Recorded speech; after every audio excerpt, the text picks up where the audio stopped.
Welcome to our channel. Today we how to disable Salesforce email alerts and reminders, full guide step by step clearly. To disable email alerts and reminders in Salesforce, start by logging into your Salesforce account. Navigate to the top right corner of the screen and click on the gear icon. From the drop-down menu, select Setup. In the Setup menu, use the Quick Find box on the left side to search for email alerts. Click on Email Alerts to view the list of all the alerts configured in your Salesforce instance. Find the specific email alert you want to disable. Click on the email alert name to open its details. In the Alert Details page, look for the Active checkbox. Uncheck that Active checkbox to deactivate the email alert. Scroll down and click the Save. Next, to disable reminders, go back to the Setup menu. Use the Quick Find box again and search for Workflow Rules. Click on Workflow Rules to see all existing rules.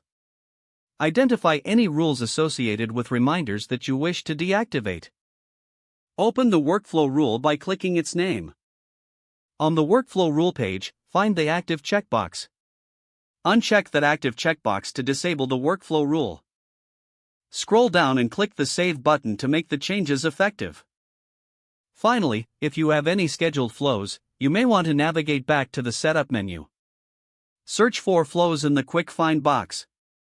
Click on Flows to view all the flows in your organization. Find any flow that sends reminders via email. Click on the flow name to open it. In the flow details, check for any email notifications set up. If necessary, deactivate these notifications as needed. Remember that changes may take some time to propagate. You have now successfully disabled email alerts and reminders in Salesforce. If the page does not load, refresh the browser or try again in a private or incognito window. Make sure you are using the correct email address, then retype it carefully to avoid small typos. If your password is not accepted, use the reset option and create a new strong password you can remember. Check your spam folder for verification or security emails, then complete any requested confirmation steps. Don't forget to like this video and subscribe to our channel for more step-by-step tech guides.